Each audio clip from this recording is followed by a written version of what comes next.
your name? I'm here representing Brian Musgrow. You're Brian Musgrow? I'm here representing. I have no idea what that means. So why don't you come up to the podium? I tried to. Nope, yeah, stand in front of the thing. So what is your name? Brian Joseph Musgrow. Okay, are you an attorney? What's your P number? I'm not an attorney. So then you can't represent Brian Musgrow. So you are a defendant, correct? Executor on that estate. Okay, so none of that is valid or legal. So you have an attorney? He's not doing nothing for me. Okay, that wasn't my question. Do you have an attorney? Yes or no? I have, yeah, he was supposed to be representing me, but. So you have Michael Dagger-Margosian. Okay, so he's your attorney. Okay, so go have a seat. When Mr. Dagger-Margosian gets here, I'll call your case, okay?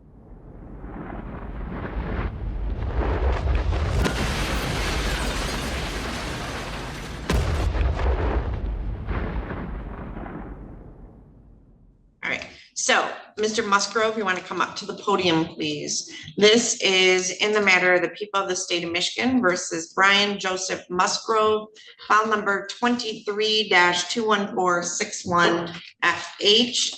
I have Isaac Sneed appearing on behalf of the people, and I have Michael Dagger-Margosian appearing on behalf of Mr. Musgrove. Mr. Dagger-Margosian might, oh, there he is. So, Mr. Dagger-Margosian, this is a date and time set for pre-trial in this matter. Mr. Musgrove said that he was appearing on his own behalf. I did verify he is not an attorney, and you are still the attorney of record. So, Mr. Dagger-Margosian, how do you wish to proceed? Well, Your Honor, I am aware that Mr. Musgrove wants to present information to the court. I'm happy to be standby counsel if he wants to represent himself. Obviously, this court would have to go through the colloquy of that, but obviously it's Mr. Musgrove's legal right to at least ask the court to do that. So I'm here to observe at this point. All right. So, Mr. Musgrove, when you were at the bench or up at the podium before, you said that you were appearing on behalf of yourself. So, Mr. Musgrove, are you asking to no longer have counsel represent you? Well, what I'm understanding is that the courts is a private for-profit. So, Mr. Musgrove, I know where you're going with this, and none of that is valid. None of that is law. I'm not the all caps name. Of course. None of that is valid. None of that is law. You are standing in my courtroom. I have jurisdiction over you. So. I tried to file paperwork with the clerk's office ahead of time so that you would have time to review it, and they denied me. I know what you're talking about. None of that is valid under the law of the state of Michigan or the Constitution of the United States of America. What do you mean it is? No. The Supreme Court says it is. What does it say it is? The Supreme Court says that if we were at the age of 18, we were supposed to claim our minor status. Nope, not valid. Okay. So here's what I would say to you. Mr. Dagger-Margosian is, like most of our public defenders, exceptional attorneys and very well versed in the law and very experienced. He gives legal advice. You may not like the legal advice, but it's usually good advice. I've never had anyone from the public defender's office not wholeheartedly try to represent their clients.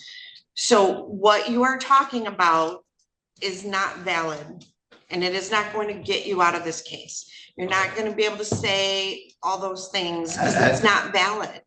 Everyone involved in this court case has a financial interest in the case. I don't have a financial interest in your case. I get paid by the state of Michigan, whether you plead, whether it gets dismissed. I don't make any money off you. We have budgets. The court system is not a profit generating revenue. We are here to represent people so that people who are charged with crimes are protected. People who are victims of crimes are protected. And that's why we have. But in order for there to be a crime, there has to be a victim. There is no. Well, there is a victim in this case. The victim would be the company. You are charged. I can't face. Actually, just hold on. So your crime that you are charged with, which you are innocent as of this time, let me grab the right file, is failure, oh, this is let me see. This is an embezzlement charge. So you are charged in count one with embezzlement 50,000 or more, but less than 100,000. That being an agent, servant, or employee of Hardwoods of Michigan Industries did convert to your own use without the consent of your employer or principal, industrial tools and equipment in the amount of $68,938.40 or money or equipment. And that's a 15-year felony. So if you are found guilty by a jury, you can go to prison for up to 15 years. You're charged in count two with using a computer to commit a crime.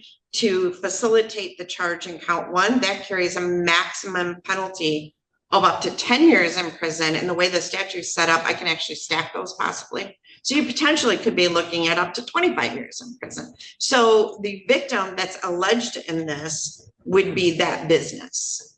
Right, and I can't face that accuser because that business can't get on the stand for me to ask questions, and a third party. But their can't stand representative it. can. Yes, they can. They Yes, they can? can. Yes, they Okay. can. So I have 189,000 of student loan debt that was forgiven to be a lawyer. You do not. And Mr. Dagger Margosian, Mr. Isaac Sneed, all of the attorneys here went to law school to know the law, and their job is to advise you of the law. So Yeah, yes, but they they're can. going- Yes, They're you going can be by charged. everything, all You the can't- laws and statutes that you guys go by Are for legal. corporations. They're for Still a crime. Still a crime. But I'm not Still a a fictitious crime. corporation, I'm a living person. Yep, and that's why you're Okay. standing in front of me. If you were dead, the case would be dismissed. Yeah, the all cap name is that. That means nothing. That's not valid. It's Okay. not legal. right. So do you want to represent yourself or do you want to have an attorney to represent you? I need some time to think. Okay, so I'm gonna set this for another pretrial on March 20th at 8:30 in the morning. And Miss Adams, could I get a notice of hearing for Mr. Musgrove? Yes, Judge. All right, so Mr. Musgrove, have a seat on that bench right behind you. And then Miss Adams will give my bailiff a notice of hearing, and my bailiff will provide that notice of hearing to you.